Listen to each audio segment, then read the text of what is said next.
One of the key themes of the Thousand Year Blood War arc is the idea of facing up to your past, or having the ghosts of your past resurface to haunt you once more.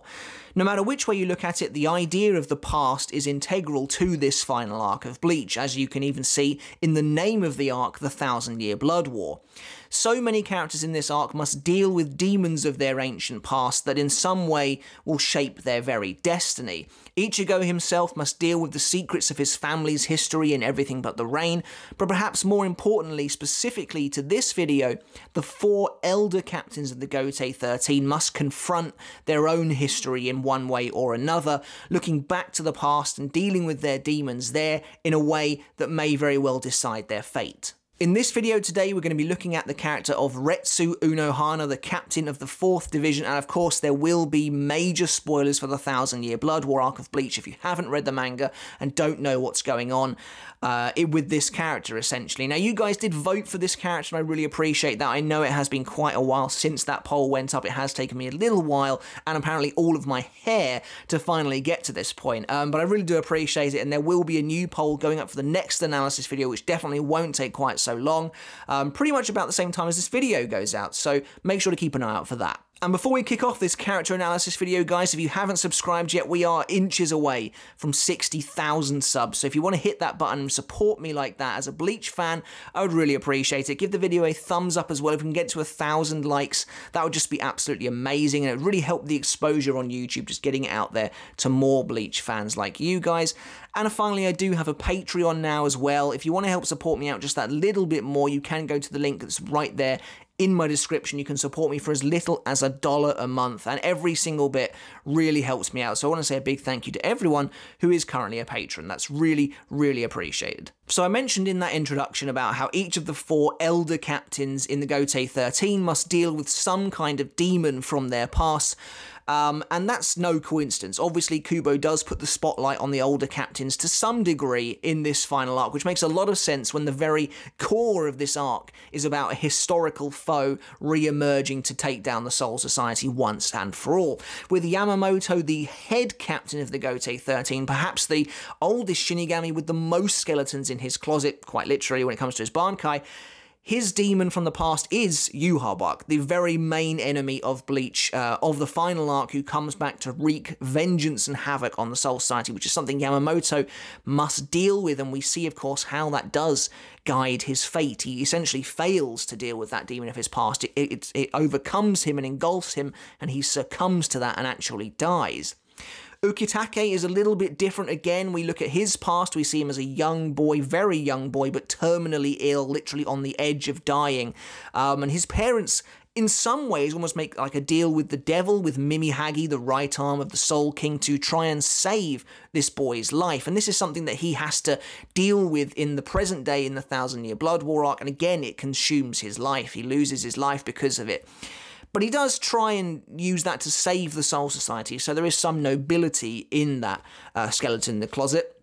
Kyoraku is a little more abstract about how his past kind of defines the steps he takes in the Thousand Year Blood War arc. We see in his past this kind of theme, this running theme that everyone he kind of interacts with, they leave some kind of burden on him and then they die. Be that his older brother, Nanao's mother, they both end up leaving him these hairpins that are just like referencing the burden of death that he's found himself kind of carrying.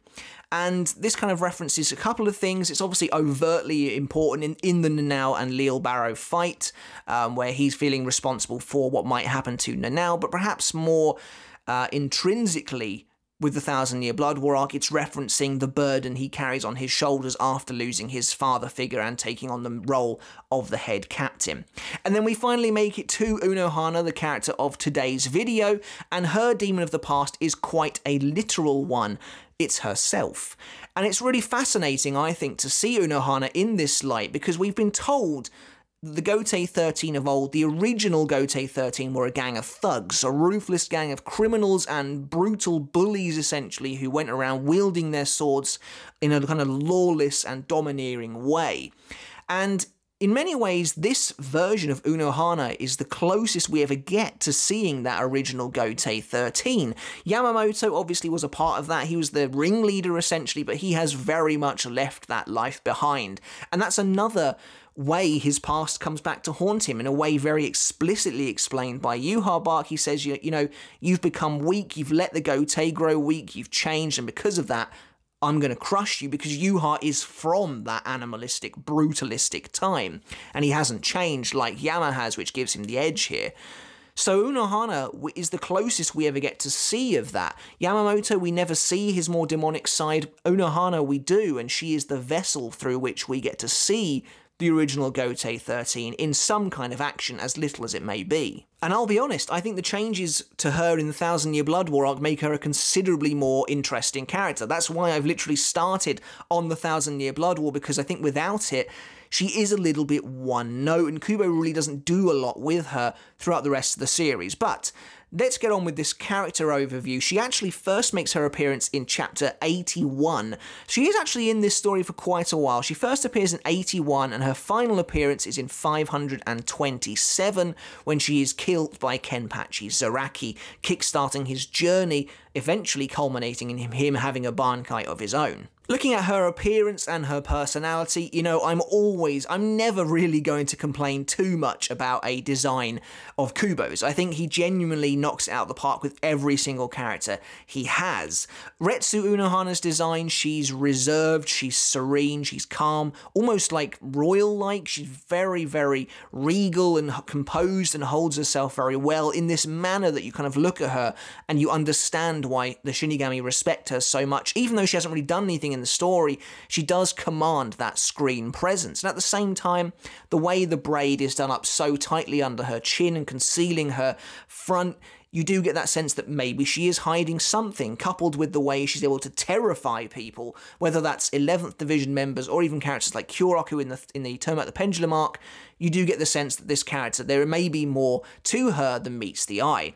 In terms of her personality, you know, when she's got her Retsu persona, she's very kind, very caring, the motherly figure of the Gotei 13 essentially, but there is that underlying darkness that you get to see ever so slightly when she threatens people like the 11th Division. But she seems to genuinely care about, for example, the members of her division or the people she's having to look after.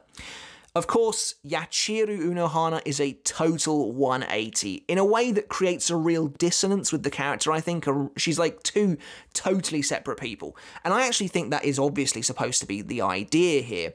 Unraveling her braid, you know, she's now more ferocious, more animalistic, but there is an elegance to her as well. The way her hair flows, similarly to how her Haori flows, she looks almost ghost-like.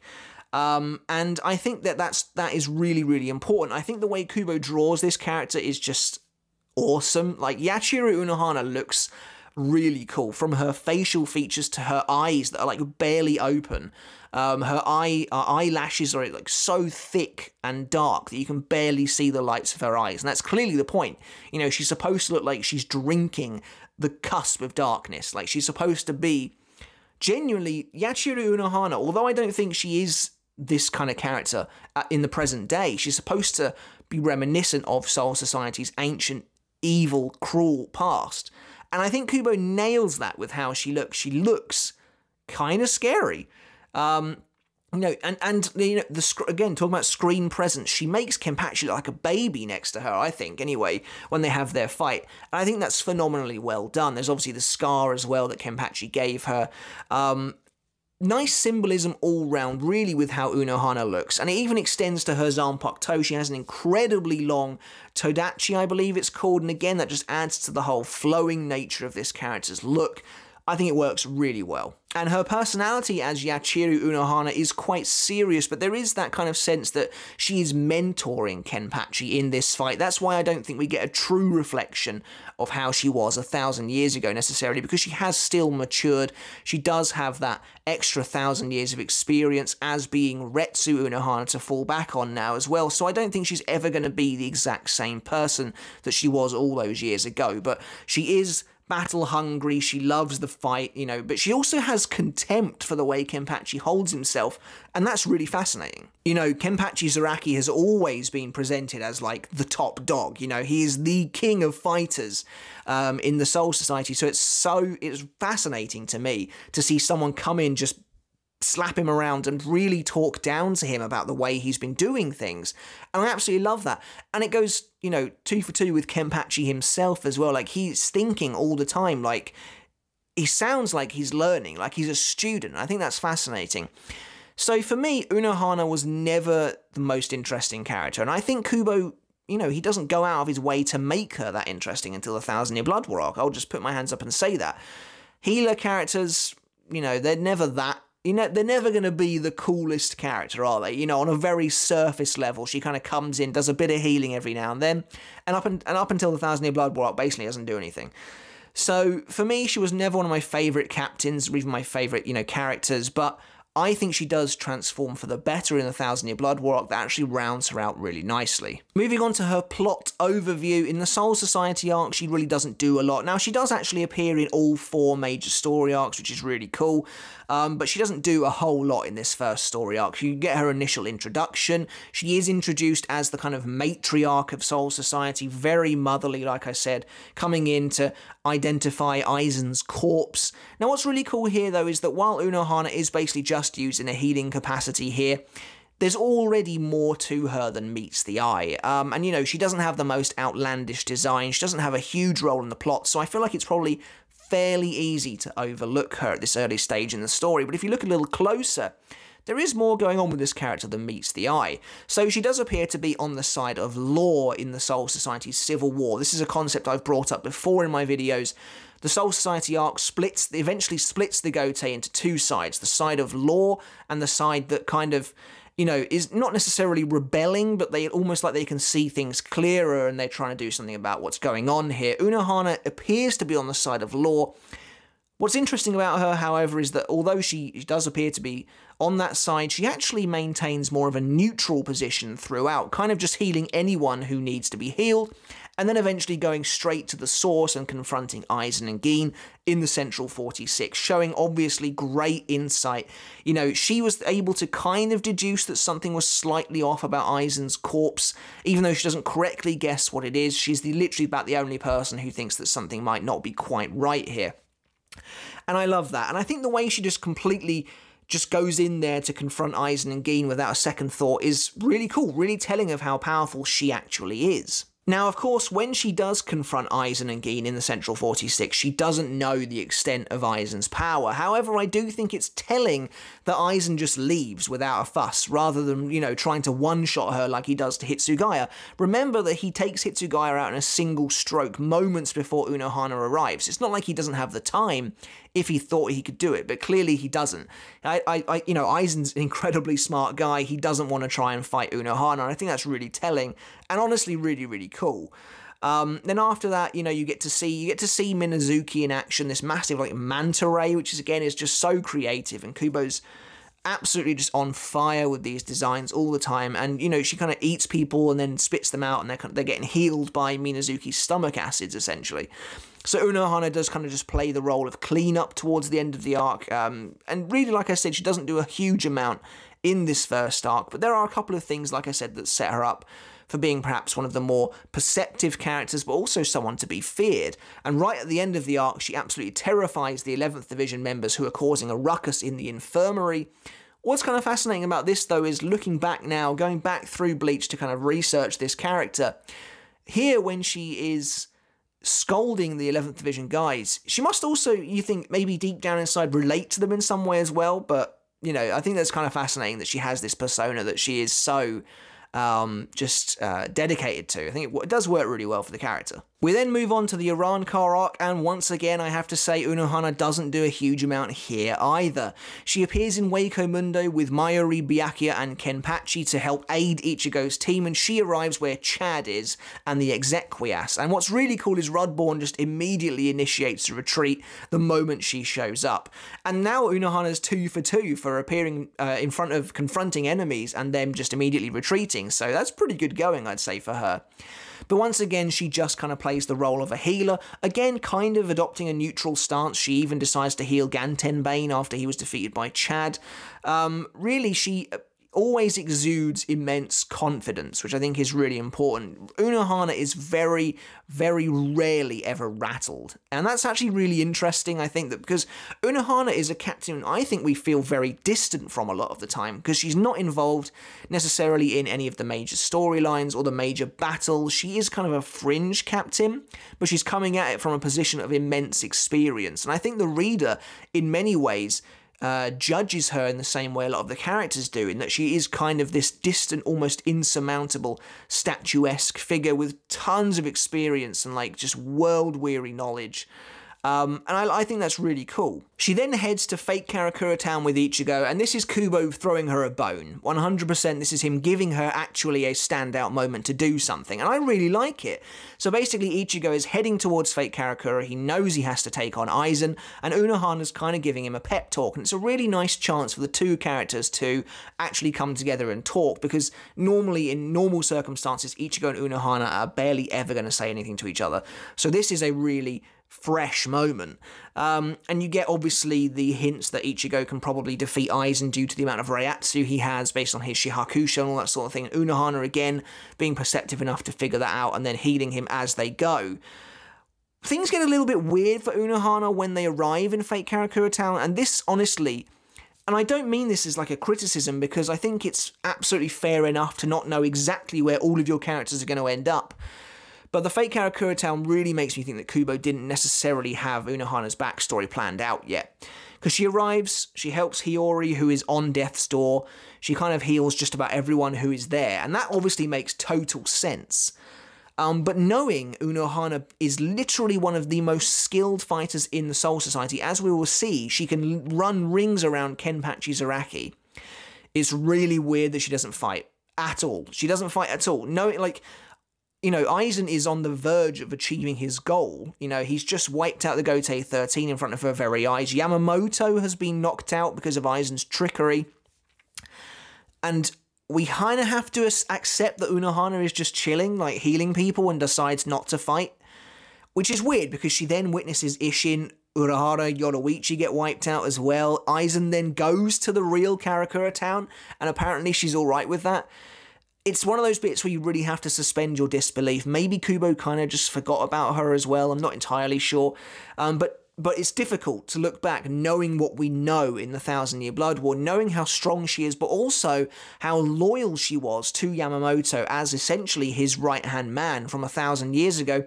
The moment he appeared to be in real danger, or even after he was knocked out, I'm amazed that she didn't step in. And that does just tell me that A, maybe Kubo just forgot about her, but also B, he probably didn't exactly know where her character was going at this point in the story. You know, I'm sure he had some plans for her, but that makes a lot of sense to me, because otherwise the situation is really weird. And then right at the end of the Arrancar arc, after Aizen has been taken care of, we get a really nice moment from Unohana, actually, which I think is really powerful, and actually, in my opinion, it kind of goes a long way to showing you how much she has changed. Now, again, this is using the power of hindsight after reading the Thousand Year Blood War, how much she's changed and how much she has kind of stepped up to this new role that she's given herself, where she basically flat out calls the Vizards her allies. And you have to remember, this means a lot coming from her. Like I said, she's one of the oldest, most powerful, most respected captains in the Gotei 13. If she's calling the Vizards her allies, they are Soul Society's allies. Like, that's, and you know, that's kind of how they see it as well, that it means a lot coming from her, someone who is such a foundation stone of Soul Society. And it's really nice to see her say that, because you know, the Vizards put their lives on the line to take on Aizen, and I appreciate her respecting that. I think that's really cool. And you can totally kind of like imagine her 1,000 years ago, like just not thinking that way at all. We don't really have anything to go off, so this is speculation on my part, but you can imagine it. You can imagine her not really being particularly kind to anything that's maybe not a Shinigami, valuing her power over everything else, but here she values friendship and allies.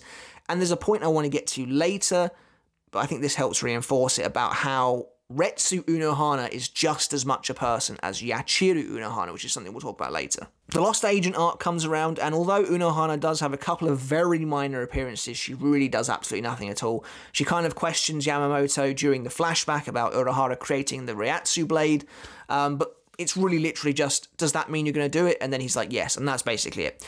So we then move on to the 1,000-Year Blood War arc, and this is, you know, where the character gets completely turned on her head. And Unohana is one of the first examples of the past really playing a major role in this character's development. And it was kind of after seeing this and Yamamoto, and then the additional responsibility that Kyoraku was given, that I was really starting to think, okay, this arc is really going to be focusing on the older captains. Even though it doesn't really necessarily, there is the sense of a new generation taking over from the old one, because by the end of the series, 3 of the 4 old captains are dead. And that's obviously no coincidence. What we're here to look at is how they were used before they died and the manner of their death. So Unohana's character does kind of do a complete 180, although that doesn't actually happen immediately. At the start of the 1,000-Year Blood War arc, she is very much the same character she has always been. So during the first invasion of the Quincy, Unohana and Isane are waiting inside the Squad 4 barracks, essentially, not allowed to leave in case they get injured, because they are the primary healers. And, you know, Isane has real problems with this. She's like, we should be out there, we should be helping them fight, helping them heal. We could heal so many people if we actually left this room. And Unohana says, you know, we can't do that. You know, this was the last order given to us by Captain Commander Yamamoto. I know you know that. And Isane's like crying about it. It's actually a really good scene, because it really shows you the emotional conflict these characters are going through. They've been told to hide for their own protection, but they both want to help. And like Unohana is desperate to help, and you can see that in her face. And then Isane kind of tells you that as well. But like, she's honoring this command by Yamamoto. And you know, that's like, it's really powerful to think about the stuff behind the scenes sometimes. Like, Yamamoto took Unohana aside, but just before the fight, and was like, it probably said, I think this is going to go really badly. You know, you have to imagine, he probably said, I think we're going to be in real trouble here. You need to lock yourselves away. You know, there's the 4th Division, out of all of them, must survive. And that's fascinating, because, you know, the 1st Division is almost completely annihilated. You know, Chojiro is dead before this, Yamamoto is then killed. Genshiro Okakiba apparently somehow survives everything, but other than that, there is devastation Soul Society-wide. And Unohana really wants to help. But what's really interesting to hear is this idea of Yamamoto giving her the order to stay safe kind of conflicts with Kyoraku's decision to put her life on the line for Kenpachi. And it feels like there's a clash there, unless Yamamoto was planning on keeping her safe to then sacrifice her later, which also sounds pretty messed up, to be honest. But I don't think that was the case. I think Kyoraku is basically just completely going against Yamamoto, essentially. And we've seen that Kyoraku is very much his own man, his own leader. I think that's exactly what's going on here. I think he's basically just like, I know that Yamamoto kept her safe, but we need her for this, so I'm going to do that. And it's interesting, because this whole situation with Kyoraku putting Unohana in danger was not particularly popular with fans, and that's something we'll get into. Just before that, however, there is another nice moment where the Royal Guard arrive, and again, this is the past of the Soul Society playing a majorly important role in the final arc. All of these guys were not given a role in Squad Zero because of their strength, but they were given a role because of their past contributions, their contributions to the history and legacy of Soul Society. And we meet Korinji Tenjiro, who it turns out taught Unohana everything she knows regarding healing, which is actually kind of fascinating, because again, like, you find out that, oh, maybe she's not the top dog in terms of healing in the Soul Society after all. And there's a really nice moment where Kubo is now starting to drop major hints that Unohana's role might not be quite what you think it is in the final arc. As Korinji basically says, like, I need to take the injured back to the Royal Palace because you don't have the skills to save them, but also what you should be doing now is not focusing on healing. Isn't that right, Retsu? And that, you know, that's a great moment. Korinji's, like, you know, poking and prodding at her, because obviously he knows that her name isn't real. You know, she's given herself a false name, essentially. And yeah, I love that. I think that's a great moment between these two, master and student, essentially, where he's like, we need you to kind of go back to the way you were 1,000 years ago to help Kenpachi out. After that, Kyoraku goes to the Central 46 and it all comes out. We get everything that we've been waiting for. He basically tells them, I need someone to teach Kenpachi Zaraki the art of the sword, which here essentially just means get him to learn his Shikai, finally. And the person to do that is Yachiru Unohana, the very first Kenpachi, and the first captain of Squad 11. This reveal occurs at the end of chapter 520, and I'll be honest, it was a genuine jaw-dropper.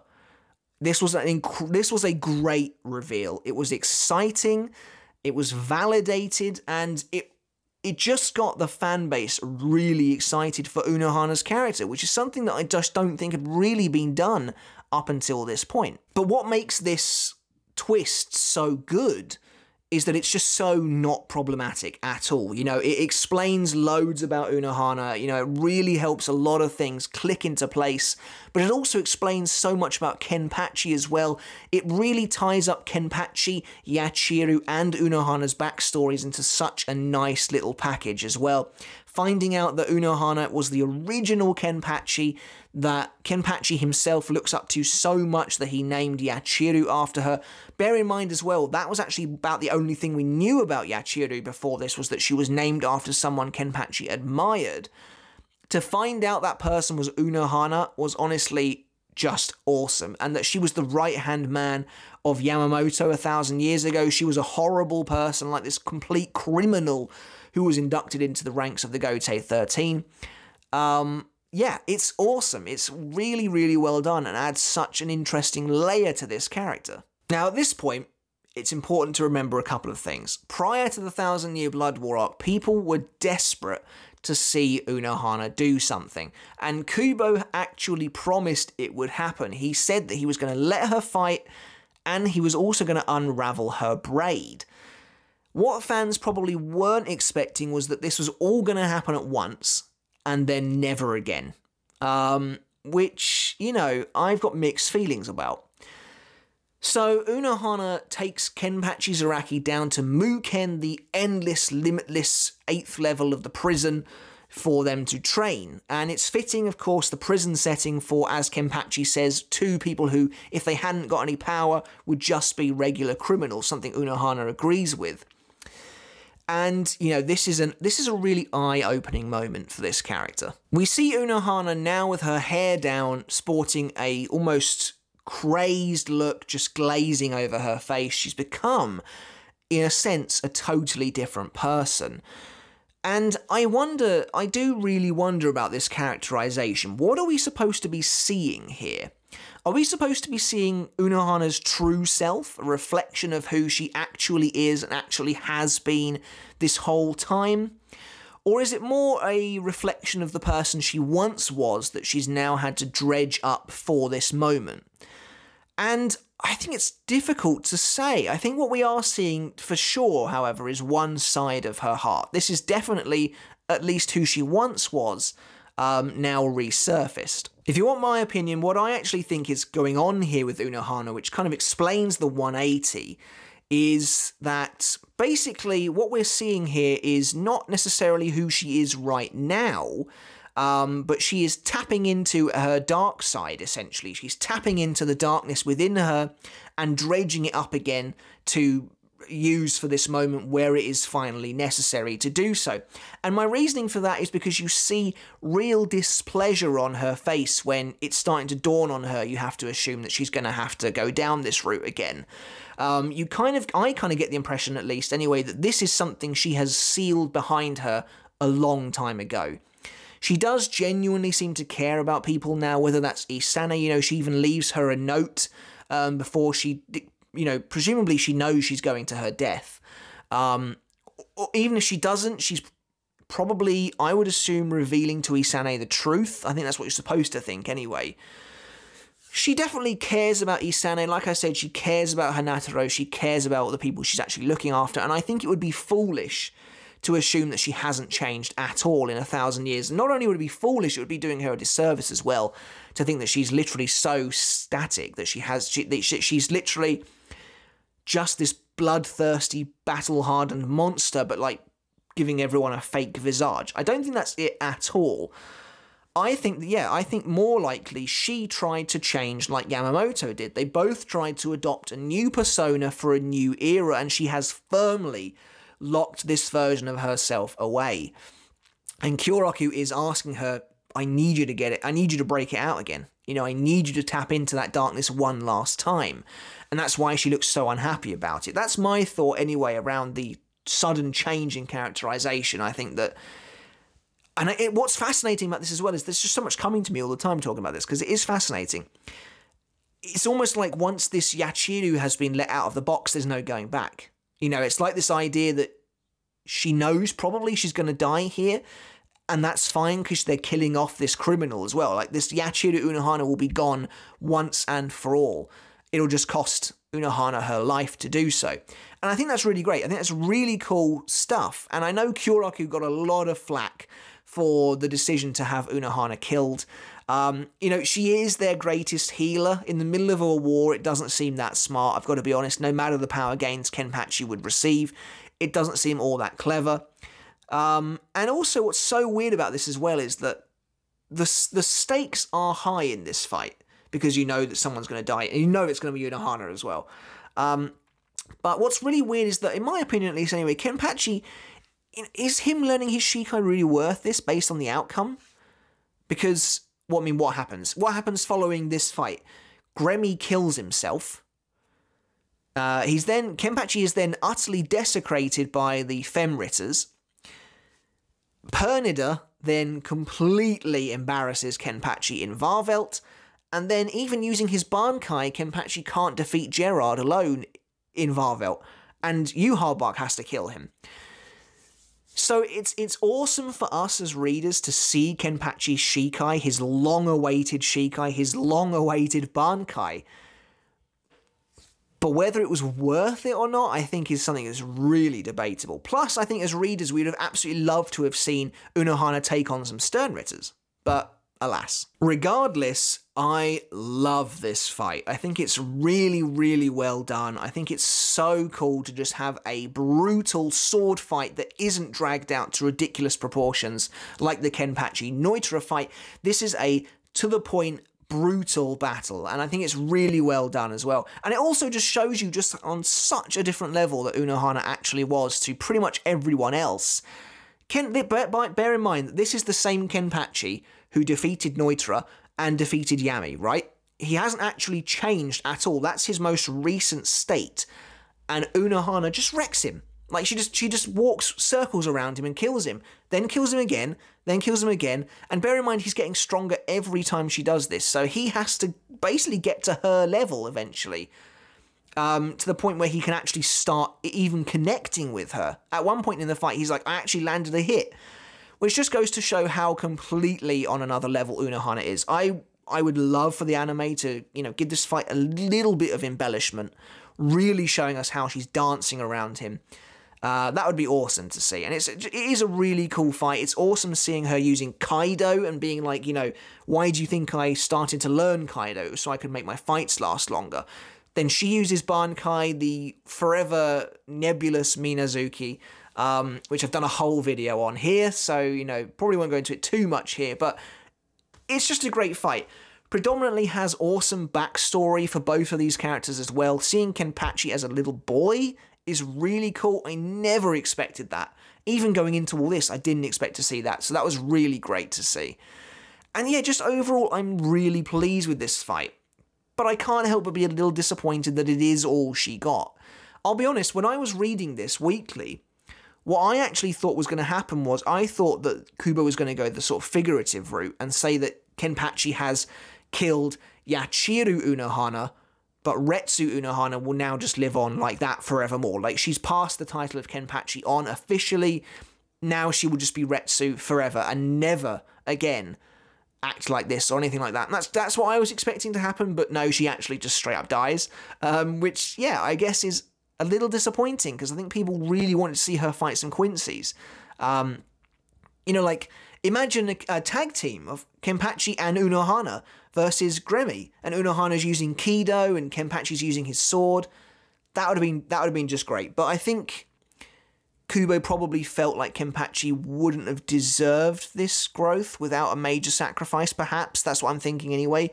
But it's really difficult to say exactly what Kubo's thought process there was, or if he just wanted the Soul Society to lose another warrior. One thing I do want to bring up before we finally leave this plot overview section is this idea of the transitioning of the title of Kenpachi. It's done really well, it's really nice. I love that Unohana's hands are finally free of blood. That's really cool. You see it all washing off her and passing on to the new Kenpachi. What's weird, however, is Unohana was the first Kenpachi, right? And the idea is that you're not supposed to get that title unless you kill the previous Kenpachi. As we saw Kenpachi do, I'm saying a lot of Kenpachi here, as we saw Zaraki do to Kenpachi Giganjo. Also, side note, really great that you get to see Giganjo in the canon manga, even if it's only for a panel. So what I want to know is, when did Unohana actually lose the title of first Kenpachi? Because to get a 10th Kenpachi, there must have been a second, a third, a fourth, a fifth, and so on. So she must have given that title to somebody else at some point. Did she voluntarily hand it over? Because the whole idea of this battle of Kenpachis is that she is officially relinquishing the title of Kenpachi to Zaraki. Supposedly it has never officially been relinquished, which would imply that, well, we know it hasn't because she's still alive, so no one's ever killed her in the past. So who's the second Kenpachi and how'd they come about? I don't know. I don't know if that's explained maybe in Spirits Are Forever With You. I need to actually, it's right there. I mean, I can't actually read it because it's in Japanese, but I'll have to look it up online. But I know there's obviously, Asashiro, Kuruya Shiki, I think his name is. I don't know if any of them are like really old Kenpachis or not. So if you guys can let me know in the comments below, that would be really awesome. But yeah, the transition of the Kenpachis is handled really nicely, I think, and it's cool that we actually get to see it happen in real time in the manga. And that's pretty much it for the character of Retsu or Yachiru Unohana. There's not a huge amount left to go over. Like I said, that's it for her fights. She doesn't really have anything else apart from that. Fans would have loved to have seen more. I know I would have loved to have seen more from her in the Thousand Year Blood War, but to be honest, I'm kind of grateful that we got what we did. It was good of Kubo to actually make good on that promise, even if it's not necessarily what people were after. It was still good to see nonetheless. Her relationships, her major relationships, are only really with Kenpachi and Isane. And I think with Isane, you get the sense of the motherly side of her, which I think is really important to her character as well, to know that she's not just some bloodthirsty demon. I think she truly has become this nice person, this gentle and kind person. Like I said, she's kind of like locked Yachiru Unohana away forever, but then has to break out the key, so to speak. So I think her relationship with Isane is never really given enough time to blossom, but you do get some nice moments between them. Isane like waking up from a bad dream and finding Unohana outside with no braid, by the way, which is always a bit weird. But yeah, they have a strong relationship together. Isane basically goes everywhere she goes. And yeah, just really, really good stuff overall for those two characters. Her relationship with Zaraki, on the other hand, is pretty fascinating because it really has... it's so weird that this relationship basically just comes out in the Thousand Year Blood War arc and is barely around. It's barely around for like 5 chapters. And yet it's really impactful, because it kind of changes both of their characters permanently. There's definitely a sort of romantic underlying tension there, even though I don't think Kubo ever would have made that official. Like, I don't think that was ever the intention. I think it's just supposed to be there, like sparks flying between them, like the sparks of battle, basically. That's what I think that is. They are the only two people that could ever, like, satisfy each other on the battlefield. Like, that's the idea between them. They are bloodthirsty demons who are looking for that challenge. And yeah, if that comes across as slightly romantic, that probably was part of Kubo's intention. But, Bleach has never been a romance manga. It's never going to be explicitly stated, but that's definitely the subtext, I think. I'm not necessarily saying they are in love with each other, because I actually don't think that's probably the case, but like I said, they have such respect adoration and a need to fight one another. It kind of comes across like that. But their relationship is fascinating because, like, I don't think Unohana's even really said anything prior to Kenpachi prior to this moment. So in some ways it feels a little superficial, but in others I think it's really, really well done. And I think, like, Kenpachi taking her title with him into the battle with Gremmy is really powerful stuff, and that's really good. And it, you know, in many ways Unohana's legacy does kind of live on, although it's kind of weird as well that she just sort of does vanish off the face of the earth a little bit. And I know she dies, but, like, no one ever really mentions her after that.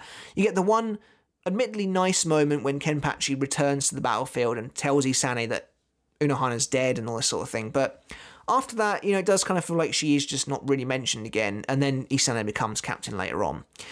But that is it for my video on Retsu Unohana, guys. I hope you enjoyed it. Let me know in the comments below what you think of her character. Did you enjoy her? Did you only enjoy her after the reveal in the Thousand Year Blood War arc? Or maybe that actually turned you off the character completely? Was it too much of an unbelievable 180 for you? I'd love to know. Let me know in the comments below.